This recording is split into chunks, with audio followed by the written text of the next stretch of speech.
Today's guest really needs no introduction in the world of BlackBerry and buttons especially, but we're going to give one to him anyway. He's none other than Kevin Michaluk, aka CrackBerry Kevin, aka CBK, one of the original bloggers, influencers, before those were even words, and the man behind CrackBerry.com, which launched back in 2007, for those of you that remember. CrackBerry.com, it was the place for BlackBerry news, reviews, rumors, and all of the most passionate smartphone enthusiasts around the entire internet found their way there. In 2024, CBK went from creator to builder by launching Clicks technology with Michael Fisher, aka Mr. Mobile, and a few ex-BlackBerry employees to bring the Clicks keyboard for iPhone to market, which now is also here for Android phones as well, including the Raspberry, which I am loving. Fast forward to today, and QWERTY keyboards are trending. BlackBerry is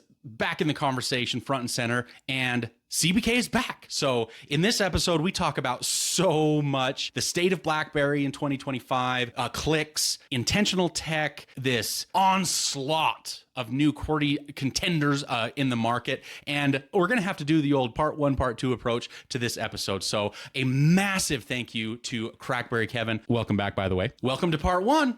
Let's get into it.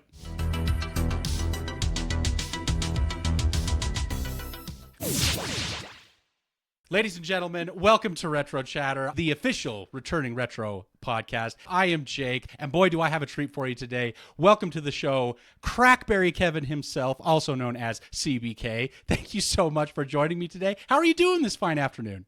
I'm doing really well. It's this is fun. You know, Jake, you've been crushing it, and I feel like you are becoming the CBK of intentional tech. Stop. And I'm here for it. You've got the energy, you've got the passion, and we're going to have a fun chat today, because I don't know if we might break the internet with our kind of energy combined. Like, it's like crossing the streams. You have a point there. Yes. It's like, boom, we might blow up the Empire State Building or whatever happened in Ghostbusters. Yes, very much, very much. But I think I'm very retro too. You're having a retro personality on a retro podcast. This will be extra fun. And I wouldn't have it any other way. In fact, I have found more and more as I've gone back and just totally creeped on you from previous interviews and articles that you've written.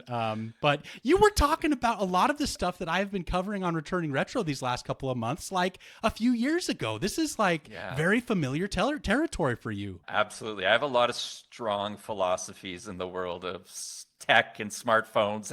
And honestly, you go back to a name like CrackBerry, CrackBerry.com, like it was literally the addiction, it got nicknamed CrackBerry because of the addiction to the BlackBerry.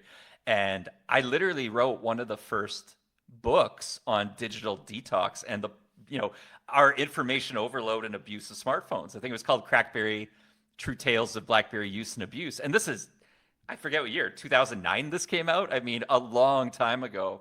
Which and I think is still available. I felt like it's probably still available on Amazon. I don't know where the checks go to. I make nothing off of it, so do not feel the need to buy it. But we knew we were pitching the problem to the world, even as we loved our devices. Like, it's we should talk about that in the show today, because I think there is a lot of similar philosophy we share.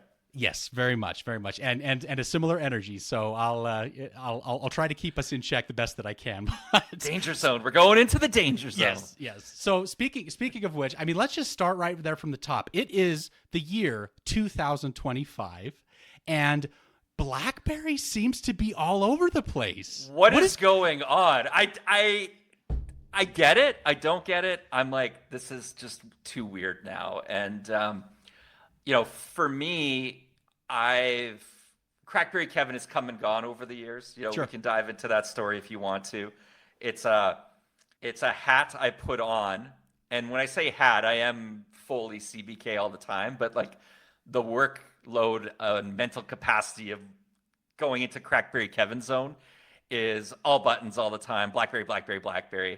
And last few years, not a lot was going on in the world of BlackBerry. So in the world of Kevin, we brought buttons back with Clicks in 2024 for iPhone. We brought it to Android in 2025, and this is a lot of fun. And at the same time, in parallel, all of a sudden, the BlackBerry stories are coming back with Gen Z TikTokers lamenting for... It's crazy. This is something I wanted to ask you specifically about, my friend. Having been you are sort of the king alumnus of all things BlackBerry from both your history as well as this continuous thread of interest in the QWERTY from all the way through, as you just mentioned, up to and including helping start a company, Clicks, to bring it back. But interestingly, there's some interest here from folks that didn't have BlackBerries before because they weren't even born yet. What is this? And you had mentioned, I think on one of the ClicksCast episodes, that your sales numbers from, was it 2024, had indicated that a good chunk of your customers over at Clicks had never used a keyboard on a phone before. How is this happening? Which blew us away. So I think part of it is you can blame or thank social media for it. With the Clicks keyboard for iPhone we introduced last year, a lot of people cover it on social media. And honestly, I think the social platforms are just low on button smartphone content because everything looks like a touchscreen slab. So literally, anytime a creator, customer, person has posted about Clicks with an Instagram reel or a video, almost without fail, it becomes one of their best performing pieces of content. And I can find dozens of examples where you have somebody who has, 2,000, 5,000, 10,000 views on every one of their posts. And then they do a video about Clicks and it goes bang and it gets 10 million views. And you're like, what is going on here? And I think part of it is everybody has a warm, fuzzy spot for this retro tech, or what you could now think of as retro tech with something like BlackBerry. They share it with their friends. They save it. They comment on it because they're like, oh, this is the first time I've seen something like this. And then the algorithms push it out to the world. So you have this younger generation seeing this content in their feeds. And it's been building, I think, for the last 18 months. And also at the same time, even for, like, let's say us as a company, when we're marketing Clicks, often the most efficient place to spend your marketing dollars to actually sell product is on platforms like Instagram. So you're kind of reinforcing it. And I think by the nature of maybe younger people being on these platforms, maybe the legacy BlackBerry audience is less on TikTok, more on, LinkedIn or Reddit or something like that when it comes to the enthusiast community and the actual, the people who are just doing the job using the product. They're not even on that platform, but you have a lot of younger people seeing it, and I think they're just like, the novelty of it to them, that they've never had it, strikes them. They remember their parents or people in their lives who absolutely loved their BlackBerry at the time, and everything old becomes new again. And I think it's just attracting an audience to it. And young people learn fast, and it's really funny because I've seen people who used to love their BlackBerry but have been without buttons for a number of years get a product like Clicks, and they'll be like, oh, it's taking me a while to get used to it. And they get there if they stick with it. Whereas a young 20-something can pick it up and they learn quick and their thumbs are fast and they're going really quick within 48 hours. And, I watched it happen with my oldest nephew, who I think is he's maybe 20 years old when I gave him a Clicks last year. Okay. And I challenged my nephew and my niece, and I'm like, see how long it takes you to get to 60 words a minute. I want to see it happen, right? And they've never typed on buttons in their life. And it took him, I gave it to him on a Friday afternoon, and by Monday evening, he was sending me his screenshots and recordings of him at, 60 words a minute, 96 to 100% accuracy. What? And I'm like... And never having used a BlackBerry. Never touching it in his life, And I was like, that's awesome. And then he loved it. He can't go back to a touchscreen. So I'm like, oh, this is interesting. So you can take somebody in 2025 or 2024, in this case, when he started, had never used buttons on a smartphone, has only been touchscreen native. I gave him the challenge of see what you can do as fast as you can. And, let's make it a contest against your, brother and cousin. And he wanted to win, right? And he put in the time and effort, and you get out what you put in. Right. And what did he come out with? I'm addicted to my buttons and I can't use my phone without it. And by the way, Uncle Kevin, everybody stops me in public nonstop daily to ask me about this thing. So he feels like a celebrity using it out in public. That is so which cool. is super cool. Like it's a skill, right? It's not it's not instant. Like you got to invest time in learning a two-thumb QWERTY device, any of them. And that was always true of every BlackBerry I ever owned, right? Like you would get used to the BlackBerry 9000, and then you switch to the 9700, and you're like, it takes you 2 weeks because it's a little narrower, and this doesn't feel the same. But you had no option but to learn and get used to it. You weren't going to stick with the old one if you upgraded. And I think that doesn't change. Like there's this time period to get used to it, but absolutely, if you commit, you can learn and get there, and it's fun to see. And then when you go back to glass, it just feels so dead afterwards, and just lifeless and soulless. Kevin. And I like that. I like that younger people are realizing there's that benefit. And I equate it. I have a lot of analogies I've come up with the last couple of years, and I mean many years before, not even the last 15 years. And I often equate typing on real buttons to the car analogy. And it's a little bit like you have a manual transmission, you have an automatic, and maybe you have your, autonomous electric car these days or something like that. And to me, it's a little bit like driving stick, like you ask any competent driver or like race car driver, what's the best feel you can get? And it always comes back to like, give me a manual, right? I love the feel, the relationship I have with the automobile. I can feel the track underneath. And as you move into more automation, let's equate the touchscreen to an automatic, and maybe using voice or something to like your electric self-driving, you lose the mind-hand creation connection of what's going on. And there's many ways to get words on a screen on a smartphone, right? You can tap auto responses, you can dictate, you can do everything. And I have nothing against all of them. They all work. But the feel and the preference I have is akin, and because I have a competency I've developed, I just personally love the feel. So it's not about, I get really mad when people say like, well, I could type just as fast on a touchscreen. I'm like, yes, I can type fast on a touchscreen too, but I love the feel of physical buttons. Right, and by the way, I can do it, under my desk while not looking at the phone at all. I can do it while walking. There's videos of me jogging on a treadmill at, I think I got up to like 5.8 miles an hour jogging speed while still being 100% accurate at like 55 words a minute. Upside down. That was one of yours that I did see. Hanging upside down is one of my favorites, right? That I could probably do on a touchscreen too, but I do it better on buttons, absolutely. Right. So there's all these benefits, and I think the average person just doesn't think about it anymore because, Steve Jobs declared buttons dead in 2007 when he announced the iPhone because he had to. That was what I would do too if I was on stage announcing the iPhone. And he created this cultural moment that has plagued, QWERTY fans forever. And it was never buttons that made smartphones obsolete, right? It became, the iPhone added a great touchscreen. It added great app design. And it absolutely proved that, maybe taking up too much real estate by a keyboard that you don't use all the time is detrimental to the hardware design. But I think what we've done with clicks, for example, is an amazing solution because you add it on and take it off when you want to, and you don't lose that screen real estate. And in fact, if you look at how the touchscreen has grown over the years, it started off about a third of the screen, and now it's about half the screen, right? Especially on some of the Android keyboards and that, like it gets really tall.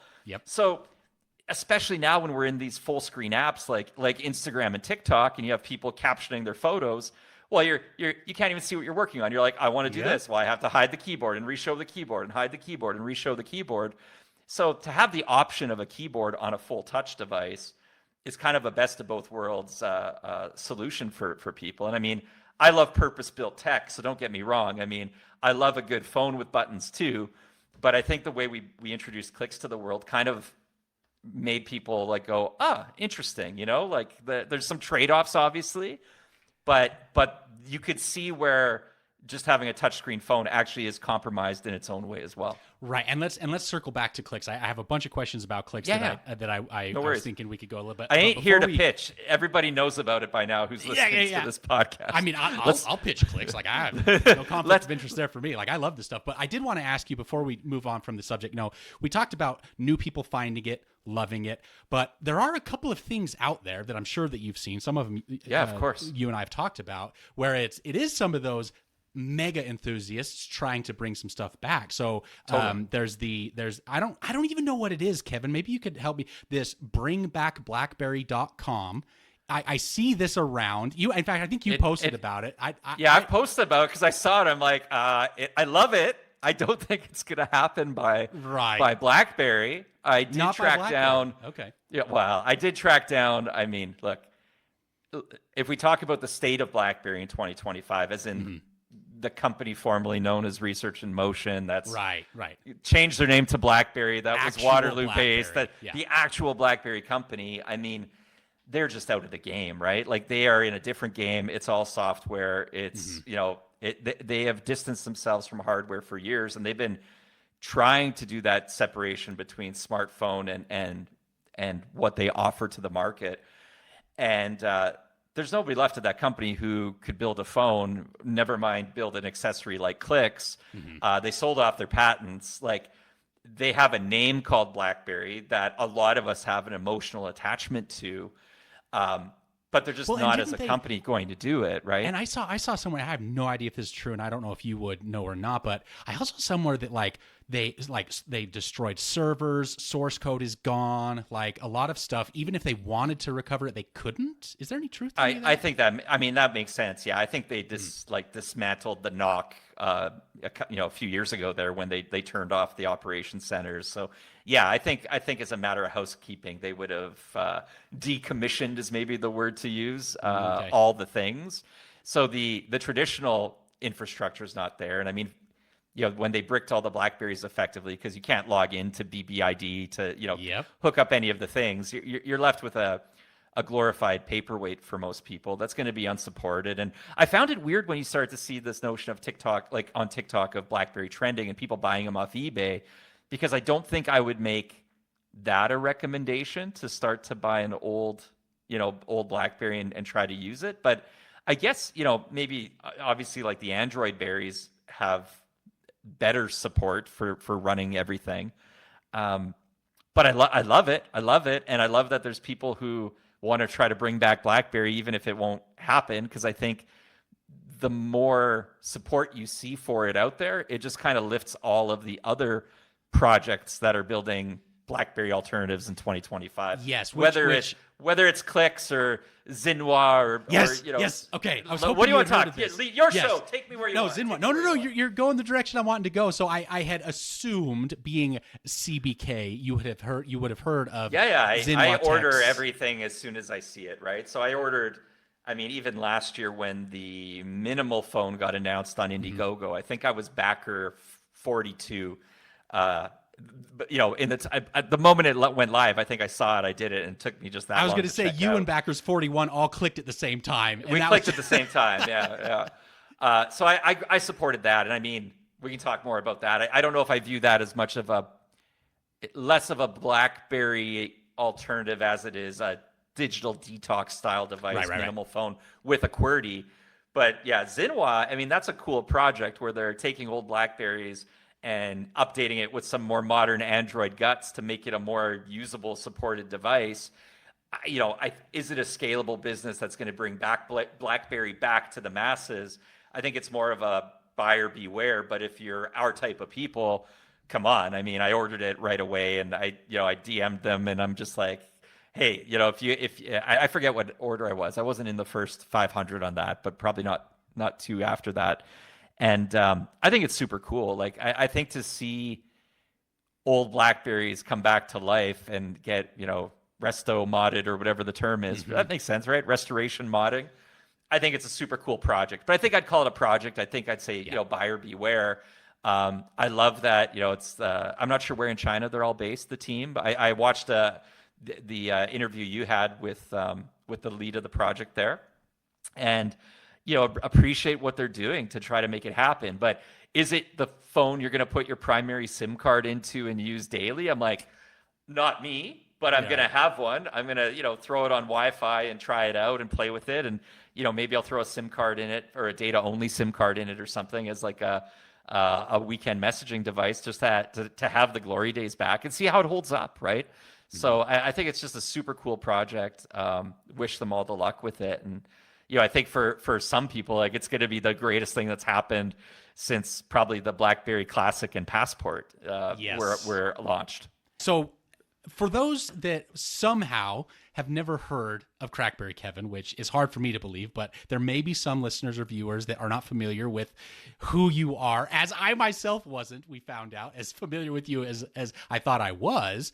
How did you go from growing up, my understanding, small town Canada, to the world renowned number one BlackBerry expert fanboy guy? How did that happen? A mystery. It's a mystery to everyone, including myself. Was not in the grand plans, but it all started when I got my first BlackBerry in Okay. 2005 as a wee lad of 25 years old. I guess I was a 1980 baby.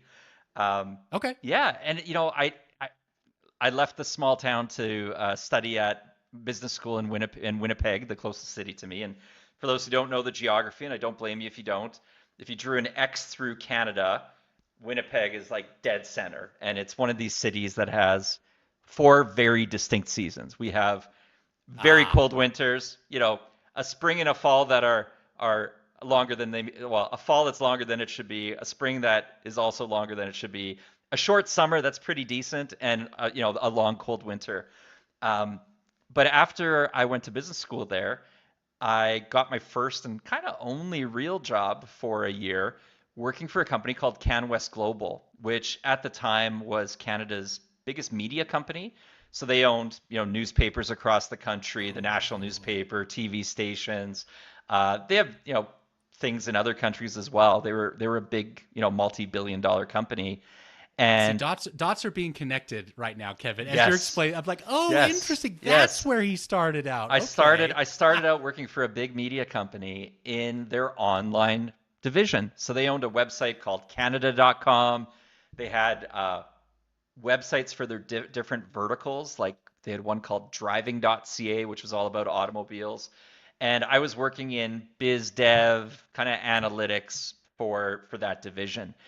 And when I went to work on the first day of work, the IT guy comes downstairs and drops this bad boy on my desk. And prior to this, I had only had T9 flip phones. So I think my first phone I got in 98 or 99, I think it was 1998, and it was the Motorola StarTAC analog phone. And then I followed that up with a Motorola StarTAC digital, same looking phone, but a little bit upgraded specs. And then I had a couple Samsung flip phones, but everything was T9 word completion. So, texting was a pain, right? You're tapping a button for every character you want to type. So, you're like a Morse code, just make a simple phrase, which is where obviously, all of our typing skills turned into shorthand because it was much easier to type, a little short LOL or LOL, the BRB. blah, blah, blah, BRB. These things had real meaning because they saved a lot of time. And Yes. to get my thumbs on a full keyboard, I was like, oh, this is a much better purpose-built tool for communication than all those crappy, T9 phones I was using in comparison. And, throw me a little blinking red light on it for notification when I get messages coming in. And you got yourself an addiction to a gadget going way back then. And the CrackBerry addiction was hard. And, for me, I've always been one of these maybe annoying kids growing up who talked way too much about whatever his passion at the time was, or whatever the thing I was into. Oh, okay. And over the years, I was into many things. Some of it was my hobbies, which included snowmobiles, the sport of curling. I wasn't a Canadian hockey player, but I was a curler. RC cars. I loved racing RC cars, building them. The awesome kits.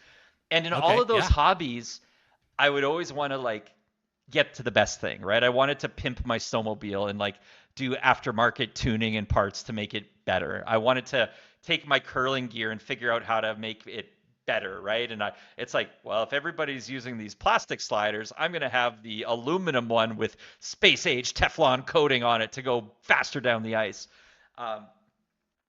RC cars, it's like I would have spent all of my money and whatever money my parents would give me to just have the best RC car possible. And if you would have asked the 14-year-old Kevin what I wanted to be when I grew up, I would have said a professional RC car driver. Like that was my dream. There you I go. was like, Okay. I want to move to Costa Mesa, California, work for Team Associated, and work along my hero Cliff Lett, who is a 2-time world champion of the 1/10 scale RC stadium trucks division.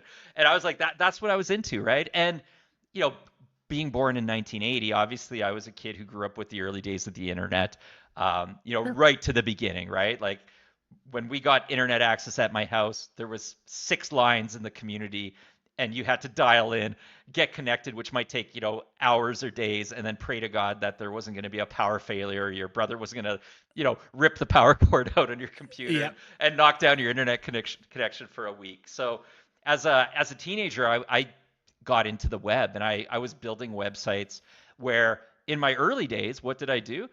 I started blogging about my hobbies. So my first website I ever built was Kevin's Kick Butt Skidoo website, which also covered cars and babes, because I felt like that was the content I wanted to write about and the things I wanted to look at and share on the internet. What is the it was the style at the time. What is it that? Was the style. It was the style of the time. It was the style of the time. And so I had all these things floating around in my childhood youth, and when I got my BlackBerry, same thing happens, right? I see a person using their poor T9 flip phone on the street, and I stop strangers and I'm like, what are you doing? You should buy a BlackBerry. And I go home on the holidays and I'm visiting my family, but what am I doing? I'm glued to my BlackBerry. And when I left that job, I was in that role for about a year. And then I got recruited away to a different local company that was sort of an internet marketing company. And when I left Can-West, my boss is like, well, you're going to have to leave your BlackBerry behind. And I'm like, hey, Jane, her name was Jane Arnott. I was like, do you mind if I keep it a little longer? And she's like, well, it's not my problem. Like somebody will bug you for it eventually. So I'm not working for the company anymore, but they're still paying for my corporate BlackBerry. And I keep it for a week and I keep it for 2 weeks and I keep it for 3 weeks. Then I start this new job and I still have it for, I think I got up to 2 months. And then finally, oh my gosh! Finally, they're like, Kevin, like you gotta, we're turning this thing off. You gotta bring it back, like or else we're gonna send you a bill. So, I buy my first BlackBerry with my own money after that, which was an 8700. That was my kind of upgrade path, and I made everybody in the new company that I was working for buy BlackBerries because I wanted to be able to BBM them all hours of the day. And I just felt like I want the best. I want to work with the best team, and the best tool right now to have in a workplace is what? It's a BlackBerry. So I got the office on BlackBerries, and in that environment we were in, we built websites, and we built a bunch of different websites. We were, it was a group of people I came into who was pretty good at making money online through various activities. Some were above the board, some were a little bit gray area, some were a little bit like you're going to get yourself kicked off the internet or worse if you don't clean it up. No. And had I known what I was walking into, I probably wouldn't have taken the job, to be, full disclosure. But the people were great. We had a great team there. We cleaned up the mess. And, while we were building some websites and launching different projects, we're out at work, out at a bar after work one night. 3 of us are sitting around a table, having a beer as you do at the time, looking at your BlackBerry instead of talking to each other as you started to do at the time and still do today. I was going to say, even then, And literally, I can't even remember if I said CrackBerry or my buddy James said CrackBerry. The other one said .com, and I'm like, I wonder if CrackBerry.com is available and if it's a thing or not. And if it's not, it totally should be a thing. Because in my head, I'm already going back to the 15-year-old version of myself who, builds a blog about snowmobiles and tells the world, or like spreads his passion to the world, where I'm like, that needs to exist if it doesn't exist, because we're not the only people who are falling for these things. And I'm like, very clearly, the world of flip phones is going to change to a world of smartphones. It was crystal clear to me at the time. Well, and maybe real quick, not to derail, but I think maybe a good spot to talk about this. Like, can you talk a little bit more about that? Because there very much was there was like a BlackBerry user base, and then there was everybody else. How did that happen? Why was that? I mean, it was I remember it was distinct. Yeah, it started, to me, it like I call it sort of a business class device, right? Like if you boarded an airplane in the early days of BlackBerry, where did you see it? At the front of the plane. It was business users, professional users, people not paying out of pocket for their business, for their first class ticket, companies paying for it.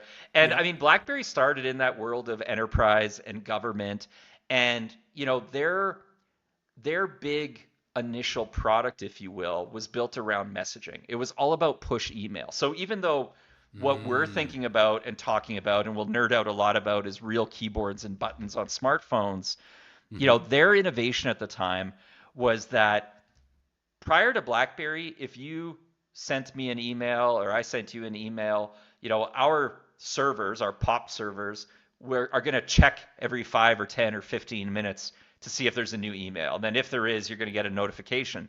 So the speed of communication was a little bit slow.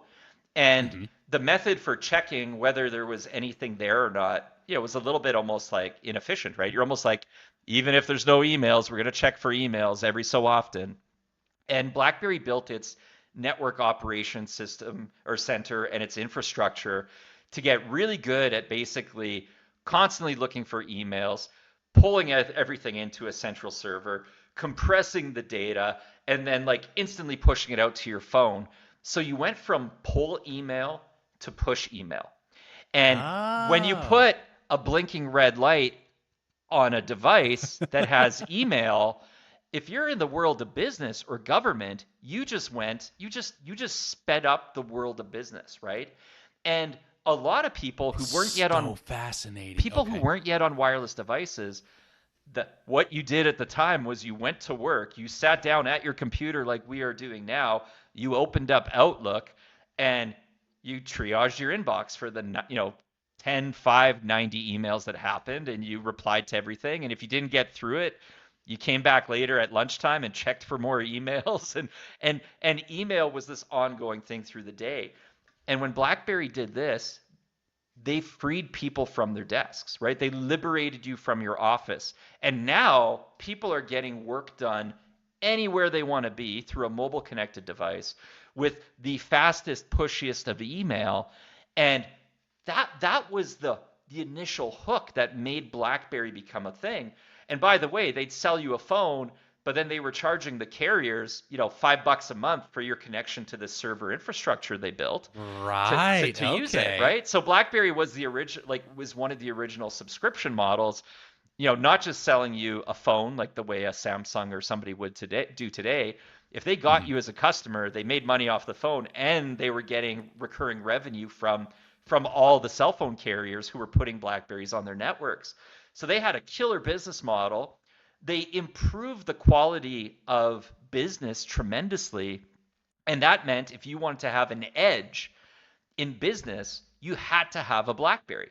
And, BlackBerry took over Wall Street as one of its original products, because if there's ever an industry or business where speed matters, it's the trading room, right? It's the trade. Right. It is Wall Street, right? Speed of information equals money.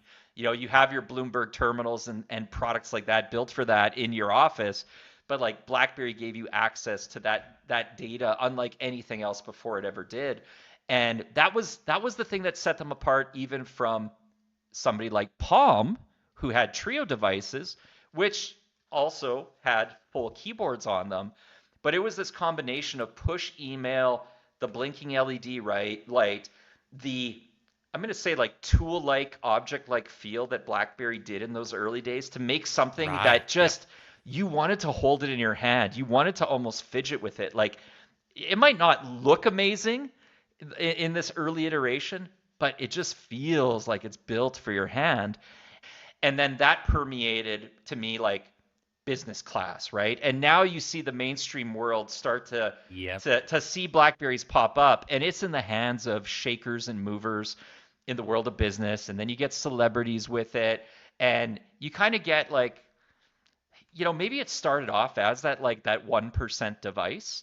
And, if I think back to the first person I knew with a BlackBerry, I was still in university, and one of my friends whose dad ran a VC fund he had BlackBerry, his son had a BlackBerry, and I saw Justin just be like, he was the first CrackBerry addict I encountered, right? Long before the website launched and everything. And I was like, oh, he loves this thing. Like he uses it a lot, but I never bought one yet, right? Didn't think to, maybe I didn't have the money to do it, but Sure. when I got it, it was work. And then, again, old habits die hard. And to me, if I looked at you not using a phone like this and you're using a flip phone or something or an analog T9 device, I'm just like, oh, you're living in the past, right? And again, I always want the right tool for the right job. I've been a person who shares his opinion and especially around things that you need in your life, Jake, because your life will be better with this product in it. You Yes, need this yes. service. Like, what do you mean you're not using this yet? I almost take it as my personal mission to upgrade humanity when there's something better that they should be doing. And lo and behold, crackberry.com, the domain, was available for the low, low price of $15,000, not negotiable. And, Ooh. if it was me personally, I would have been like, whoa, that's insane. And it's still insane to look back on it and think we bought it. But the company we were at the time, we bought and sold websites and domains. And I was like, I think this should be one of our projects. So we bought the domain name crackberry.com for $15,000. Didn't launch it right away because we had some different projects going on. And then in June 2006, Webster's Dictionary added the word crackberry to the dictionary as the new word of the year. And A word of the year, word even. of the year, Oh. crackberry, you can look it up. 2006, crackberry is the word of the year. And I got flooded with emails and phone calls. They're like, "Oh, can we buy crackberry.com from you?" And we probably honestly could have flipped it for 200 grand or something silly because we were so flooded with interest in the domain at that point. But instead we said, "Oh, okay, we were planning to launch this thing anyways and do something with it and get it going." Um, but that hightailed it. And then it was, I think, February 2007 when crackberry.com went live. And when it came Okay. down to like, well, what is crackberry.com? In my head, I was like, well, it's going to be a blog. But I looked around at what was happening online, right? And I found other websites for Palm Trio phones, for example. There's a site called Trio Central, and it had a blog, with some news and some help and how-to tips. It had a community forum that was pretty big, and it had a store that was selling Palm Trio accessories and apps that you could download for your Palm Trio. And in the world of BlackBerry, there were some BlackBerry websites. There was one called BlackBerry Cool, which was probably the top blog, and it was run by a guy named Doug Soltis, who I'm still friends with today. He runs a website now called BetaKit, covering Canadian tech startups. And Dougie was Oh, the cool. editor in chief of that website. There was a website called BlackBerry Forums, which was like the big forum community at the time, but it was very business-like. It was more for like the IT administrators who were running corporate deployments, and they were pretty strict. It Gotcha. wasn't Okay. like a consumer-friendly, crackberry-friendly kind of place for me. Not a bunch of everyday Joes in there. It's No, it's like no. the And, okay. and and there was one that was closer. There was one called pinstack.com. And that might not even, it's like, why pinstack? And it was because BlackBerry had a pin number, which was what was assigned to your BBM, right? So when you, Oh, that's right. I right. forgot about that, Kevin. Oh So it my was kind of gosh. like, it was a community of, stacking your BlackBerry pins. It was almost maybe too clever of a name and bad SEO at the time, right? Bad search engine Right, right, right. I mean, I optimization. never would have put that And now that I think of it, it's yeah, very clever, but pinstack. I never would have put that Yeah, together. exactly. I don't think I put it together back then. I was like, why is it called Pinstack? They're into bowling or something? Like I didn't quite get it. And and it was maybe more consumer friendly, but I was like, okay, I get what we do here. We launch a blog, a forum, try to figure out how to get a store like this on. And I remember I found out where the store came from, um, because there was a company called MobiHand at the time, and they were the ones powering the app side of downloads. And they actually had a BlackBerry app store where you could download BlackBerry themes and apps. And then they sold accessories. And I found out later that came from a different company called Smartphone Experts. And I bugged them to give me a store before the website ever launched. I was like, hey, my name's Kevin. I'm going to launch this site, CrackBerry. And they're like, oh, Kevin, no, you don't understand. Like, you need to have a big website with a lot of traffic. And then maybe if you're lucky, we'll give you a store to put on it. And I'm like, you don't understand. Like when I go all in on something, there's no turning back. Like this is going to be the biggest BlackBerry. CrackBerry's going to be the biggest, partner in your ecosystem. You just watch, CrackBerry will be huge. And I twisted the guy's arm. I think his name was Steve Howard. I'm like, you got to give me the store, like white label store. So the day CrackBerry launched, there was a blog, we had a forum, and we had our shop.crackberry.com store. And it's one of these things where it's like almost a silly idea in hindsight, and smarter people would never have bought a domain name for 15 grand back then to like launch something like that. But we launched it, and right away, it started getting traffic. There started to be members in the community. We did some community engagement things like the race to 1,000 forum posts. Whoever got 1,000 forum posts first would win a prize. And like the community started to pull some people in. And we had a few of us writing. And right at the start, like I wasn't even doing as much blogging day one because I had business responsibilities around CrackBerry. But I started to get into it more and doing a little more blogging. And then what really changed for me was in May 2007, I went to the Wireless Enterprise Symposium, which was BlackBerry's big trade show of the year. And it was very B2B business focused, big businesses, government, people doing custom apps and development for, companies to do run their operations almost off their BlackBerry. And this is still very, early. Like if the iPhone got announced, it just kind of like was happening around then, but non-existent in this space of this industry. Gotcha. That was growing huge. And when I went to that BlackBerry event, I was like, number one, I remember I wore this bright green t-shirt that said like crackberry.com, your number one source for, BlackBerry news, reviews, ringtones, wallpapers, help, tips, tricks, and more, accessories. And I stood out in the crowd as this kid in a like bright lime green t-shirt walking the floor. And I was surprised how many people like were walking up and been like, "Oh, I've seen CrackBerry. Love what you're doing. That's awesome." Da da da da da. But not a lot of people. Awesome. Not a lot of people talked to me. BlackBerry wouldn't let me in the press room. Like I wasn't allowed to get in there. Right? They're like, "Who the hell's this?" Like, they're people are kind of like whatever. I made a couple of friends, but I was kind of like this weird like anomaly in a sea of suits. And like BlackBerry employees would not even look at you, never mind talk to you, because they were almost like Secret Service, right? They're BlackBerry. We're about security. We are Fort Knox was the company's mentality. And here's this kid who's like a fan and not even allowed to go near the press room. But I saw it, and when I came home from that event, I was like, oh man, like smartphones we're at the start of something that everybody on the planet is going to own. It's starting in this world of government and enterprise, and now the iPhone gets announced, and you're just like, oh, it's going to be, this is it, right? And now you're getting into, so I start to get into it more, and like 2008's like the financial crisis year, the world's falling apart, but for somebody glued to the world of smartphones, all you see is growth, right? You're like, this is only going to get bigger and bigger, and I got into writing, like I got more onto the content side of it. And we're like everything's growing every 6 weeks. The site's like doubling in traffic. The store's generating sales. Like it's becoming a little business within this bigger business we had. But the only thing I wanted to do was CrackBerry, and the rest of the business that was there was kind of falling apart around it at the time. And I really went just like all in on kind of content. And, one of the things we did on the site that was so smart in hindsight was I had this like graphic in the header, two graphics. One said, join our growing community, and the word growing got bigger. So it really hooked you in to want to join this growing community. And the other one said, send us your tips. And the CrackBerry tip line only went to me. And people started to like trust me. And I would start to get some like rumors and leaks and things that would happen. And people knew it was like the direct line to Kevin, right? If they didn't have my phone number or my email, they could reach me through there.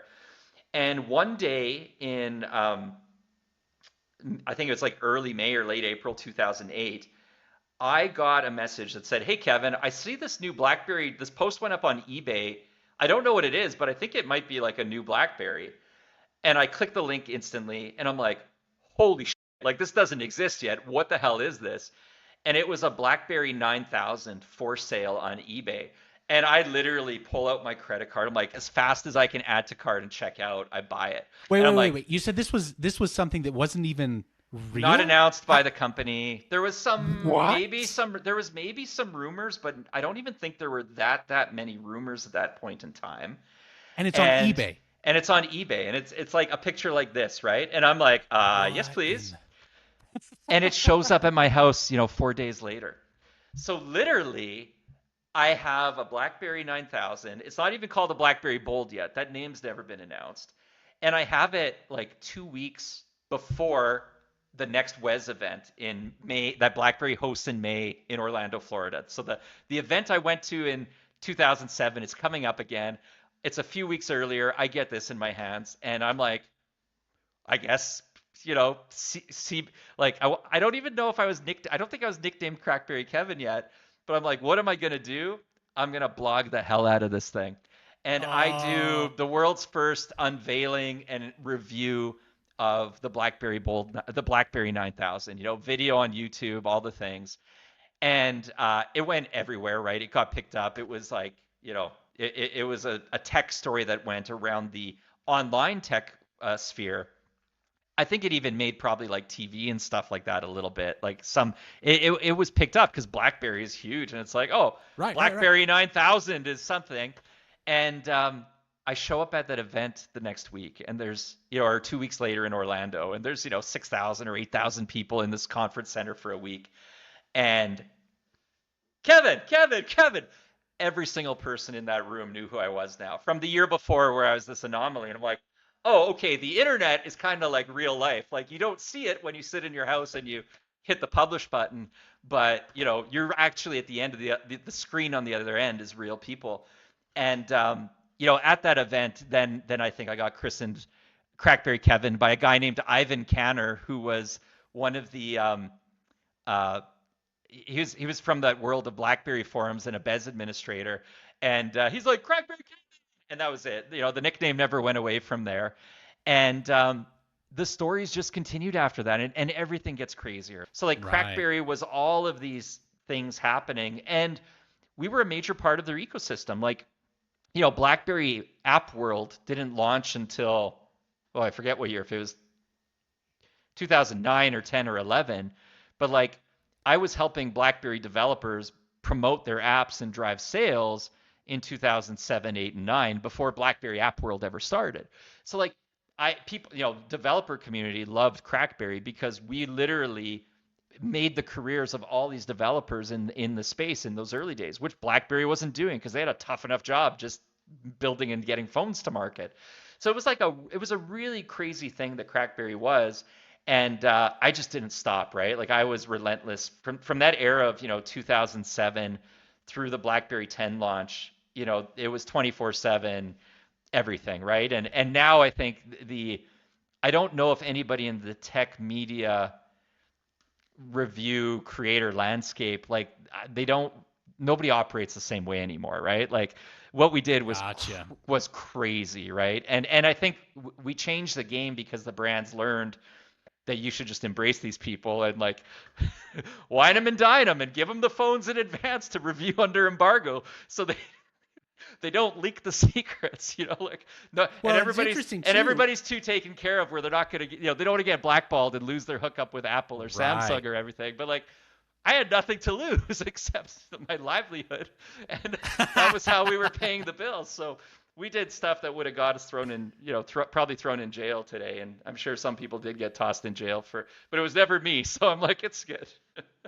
Well, and that's so interesting to hear you talk about the history of it that way, because there's so much about what you just described that in my mind it's like, oh, well, that makes sense why things are the way they are now because of where they came from.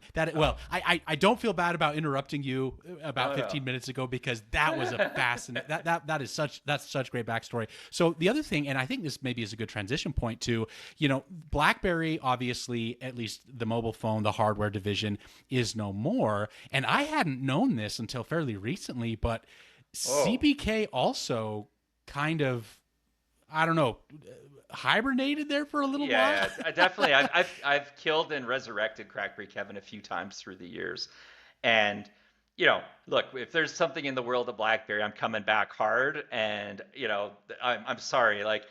I welcome everybody to cover anything related to BlackBerry, and if they bring it back, go nuts. But it's in my DNA. Like I can't help it, right? Like it's Sure. I'm coming back, and I'm gonna tackle it. It's just what I do. It's just who I am at this point. I can't not do it. But yeah, over the years, like when BlackBerry 10 launched in 2012, that was kind of the big hope, right? The BlackBerry Bold 9900, probably the greatest classic BlackBerry ever. Definitely the greatest Love of the it. classic BlackBerries. I think this Yes. finally launched in 2011, and it felt like we were waiting forever to get it. So that painful period of like 2010 into 11 for this was excruciating. And in the background, BB10 was getting built, and that became the big hope. And I put everything I could from what little I could do to try to do a lot to really build a lot of hype around BlackBerry 10, because obviously I wanted it to win and be here to this day. And I love BlackBerry 10. Like it was, a lot of what's in iOS today to me is still has come from BlackBerry 10 features, which the WebOS people will tell you WebOS did it, not BlackBerry 10. Lots of debate in the smartphone wars, but I really want BB10 to thrive. And it became kind of clear, like after the Z10 or Z10, and it's very Canadian, right? We call it a Z10, you call it a Z10, I think. Never put a Z or a Z in your product names. It just creates confusion for a lot of the world, is what I've learned. Yes. Yep. You kind of knew it was not going to work, right? Like when the apps like Instagram and that couldn't make their way onto BB10, you knew it was going to become an iOS and Android game. And that's a whole other topic to dive into. And I think I wrote a really good essay, actually, I think late last year, on kind of how BlackBerry could have saved themselves. And they had sort of three things they could have done differently where maybe they'd still be here today in a way, shape, or form. And I can give those to you if you want them. But well, and definitely, and I'll definitely link it. But I wanted to ask you, just in case we move past it, and I'd love to read that and link to it. But so BlackBerry didn't come back, but no, CBK did.